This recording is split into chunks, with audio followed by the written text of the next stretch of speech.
everybody. Welcome from the Bucks County Suicide Prevention Task Force. My name is Kris Thompson. I'm one of the chairs, and I also work at Lenape Valley Foundation and their crisis services. Hi, I'm Wendy Flanagan, and I work as one of the chairs too for the Bucks County Suicide Prevention Task Force, as well as Bucks County Department of Mental Health. And I'm Kyle, and I am lucky enough to be the coordinator for the Bucks County Suicide Prevention Task Force. So today we wanted just to take a minute to wish everybody here that's listening a very happy holiday. But we also recognize that during the holiday time, it may not always be so happy for everybody.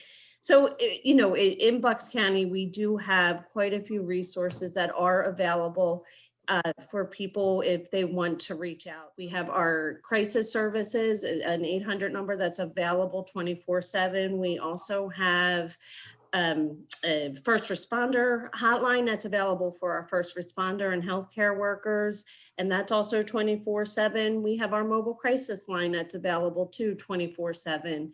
And for those people that don't like to talk and would prefer texting, there's a national crisis text line that is available 24/7. One of the numbers I also want to share is that we have the National Suicide Prevention Hotline, and that's 1-800-273-8255. That's 1-800-273-TALK. So know that those numbers are always available to anybody in need to reach out, whether it's just they need someone to talk to or they're in a crisis. We are there for you. We also just wanted to briefly take a look at some of the signs of suicide that we all should be aware of and recognize either in ourselves or our family and friends.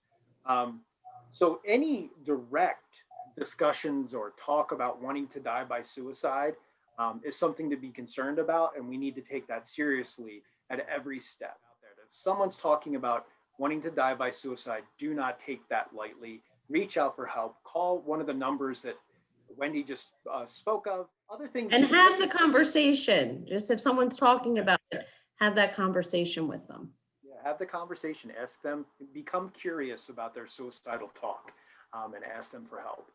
I also wanted to talk about the degree of isolation that's occurring right now and how that can have a huge impact on someone's suicidal ideation, depression, anxiety, all the things that we might struggle with being isolated. But be concerned if someone within your isolation bubble is isolating from that, isolating from you and spending more time in their room and not engaging with the people that are in the home. That can be a sign as well. Other things I think we need to be concerned about right now are grief and complicated grief. A lot of us have lost loved ones to COVID. A lot of us are not going to get to see our loved ones over the holidays, and that in itself is a loss. And we might be grieving over that fact that we're going to move into a holiday where it's not going to be like it was last year. Also, it's important that we keep an eye on our substance use. Isolation can lead to relying more on substances to get through that. And of course, last but not least, make sure you're keeping an eye on your loved ones. And if someone's just not acting right, they're acting different than they normally would and how you know them to be, again, get curious, make sure people are okay, check in with them, see how they're doing, set up a Zoom meeting, reach out and call people on the phone and make that connection during the holidays. I think it's important to know that that call goes a long way. You might not realize by picking up that phone and checking on someone what a big difference that's going to make, but it really will. So if you have, anybody that maybe has is experiencing some grief right now, just pick up the phone and call them.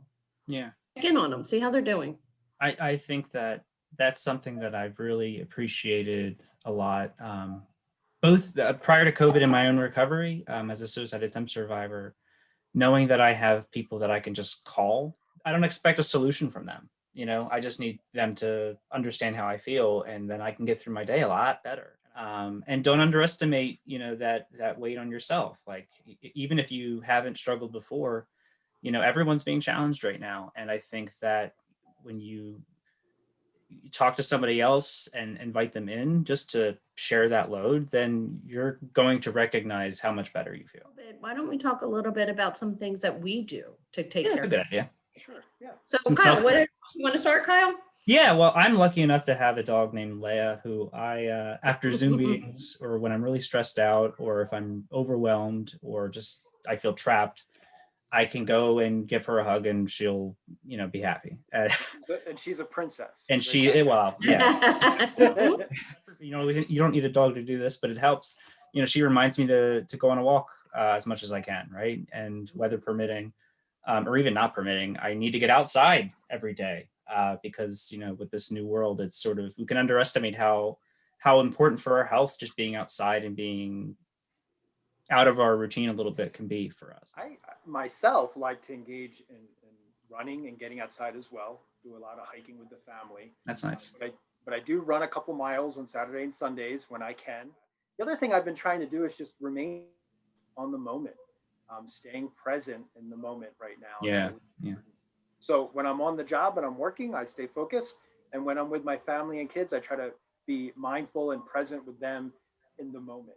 I think that's great advice, Kris. I think, we all kind of have 100 things going at one time and forget to just be present. But when we are, life is that much more enjoyable. Yes. I find meditation, daily meditation, to be something Yeah. I rely on these days. I, prefer to get it done in the morning, but know if I don't, that I have other times throughout the day. But, meditation has been such a big part of me and my self-care. And I know when I'm not doing it, right? Sometimes I also, for me, another thing that I really need to do is my gratitudes. I on a daily basis, like to kind of just always remind myself of what I'm grateful for. I have a gratitude journal. It's always in the back of my mind, or when something happens, I like to make sure that I express my gratitude towards others. Kind of is that ripple effect, right? It really makes a difference when people know that they're making a difference in your life. Find that using Zoom or whatever other virtual platform to kind of connect, because connecting to others is really important to me. So, for example, over this weekend, my two of my closest girlfriends and we had a Zoom gift exchange. We each sent a little gift to one another and then opened it and had a little get together. So whatever way connecting means to you, I think it's really an important thing to do is to try to connect during this holiday season. If maybe connecting with your family isn't something that you want to do, or a friend, or someone close to you, and you need to actually connect outside of that, we have support groups. NAMI has a great number of support groups to consider connecting to. They're all virtual right now, so they're safe, and they have quite a few different kinds of groups. So if it's meditating that works for you, there's a meditation group. If it's wanting to connect with other like-minded people through, a women's group, there's that. There's alternatives to suicide. So, I encourage you to take a look at some of the support groups that we have here in Bucks County. This holiday season, I think it's most important to really take that moment to be present and stay connected. So one of the task force wants to always remind you to hold on. because you matter.